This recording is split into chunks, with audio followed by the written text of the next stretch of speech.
Welcome, ladies and gents. Chris Hemsworth has periodically come out recently since, well, finishing Thor, and lamented Thor and Marvel and Taika Waititi. All manner of things, actually.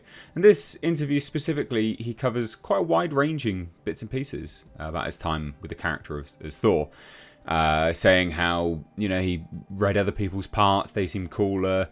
The headline grabber is that he, it was a parody of himself with Thor, Love and Thunder, and hasn't forgiven himself for that. It was too wacky, too zany. It's all manner of things. It's pretty revealing. It was pretty obvious that he had grown very, very tired of the character post Love and Thunder, the comments he was making.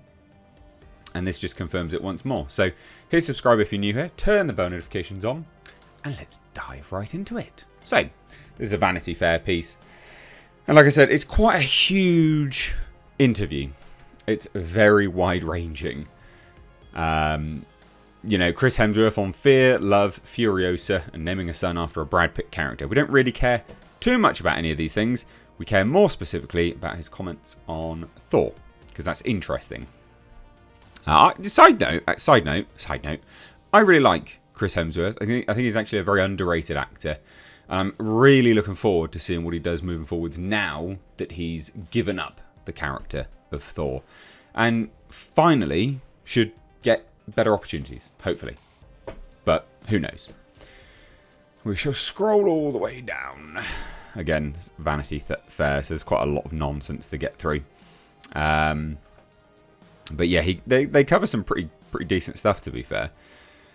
Again, all of this stuff here, this is Mad Max Furiosa situation, which I'm looking forward to. I am looking forward to. Actually, I think that'll be pretty decent. Even just specifically about that, he says, the one side of my brain tells me, oh, you look too much. Oh, you took too much time off, and now the train's passed you by. The more rational mind is like, you've turned down a lot of stuff too. Big action films where there isn't a solid script. In terms of why he chose that, and well, just going through all of that basically. But here we have it. This is the more conversational elements about Thor. He was a 25-year-old unknown when he booked Thor, one of the great gifts of his life. Leone got a note from the first film's costume designer who told her that all of the actors who screen tested for the role, only Hemsworth and his younger brother Liam, hung up their costumes afterwards. I had to laugh. Leone tells me it wasn't necessarily what they did at home. Okay, cool.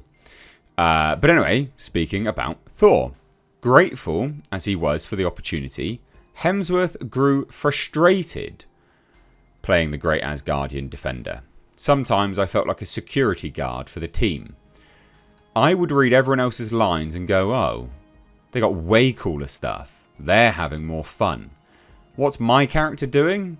It was always about, you've got the wig on, you've got the muscles, you've got the costume, where's the lightning? Yeah, I'm a part of this big thing, but I'm probably pretty replaceable. That's pretty bad, isn't it? That's pretty damning. Straight down the line. And it's true, he's telling the truth in terms of how, they sort of used his character. He had a really cool character and he's a good actor. They just didn't use him right. It is interesting, they say about Robert Downey Jr. and say, first off, Thor as a character was super tricky to adapt. Not really. Lots of implied limitations, but he and Ken Branagh figured out how to transcend, make him somehow relatable but godlike. Hemsworth is, in my opinion, the most complex psyche out of all of us Avengers. He's got wit and gravitas, but also such restraint, fire and gentleness. Interesting. But here's the real thing. When Taika Waititi came aboard to direct 2017's Thor Ragnarok, he was as eager to tweak the Thor character as its megastar. I reckon Thor asked him to do stuff, and he went a little bit too far. They decided to have some fun with tone, letting Hemsworth dig into his natural comedic gifts, with the character wonderfully reduced to a god with a dad bod, wallowing and broken-hearted. Fellow Aussie Cate Blanchett, his Ragnarok co-star, loved him immediately.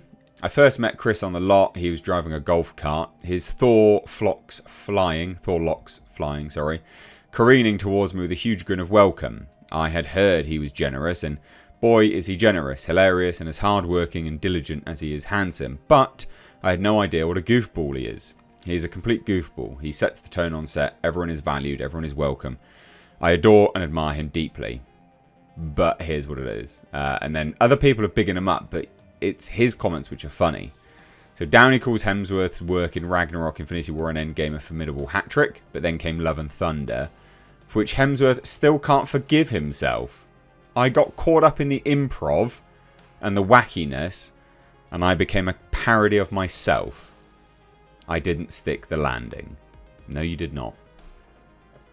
You really did not.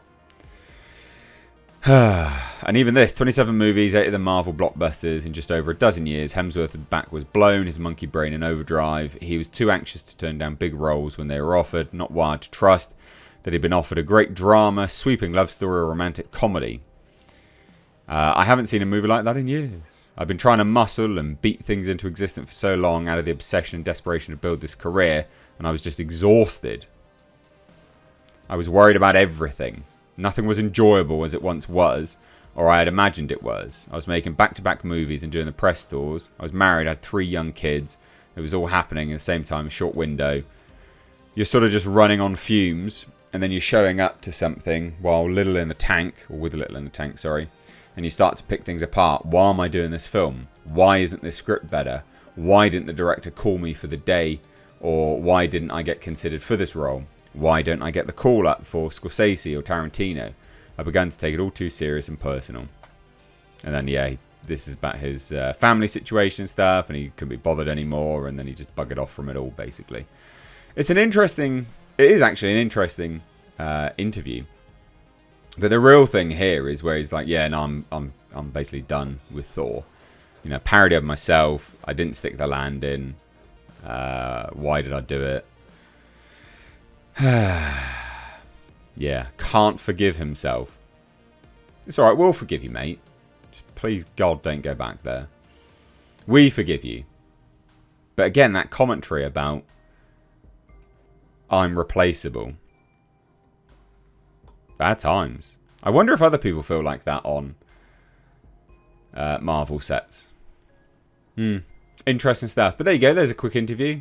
He's made his thoughts pretty well clear now, I think, on Marvel and things like that. So what do you guys think? Let me know down below. If you're new here, do hit subscribe. Thank you so much for watching. Cheers, guys. Take care. Bye-bye.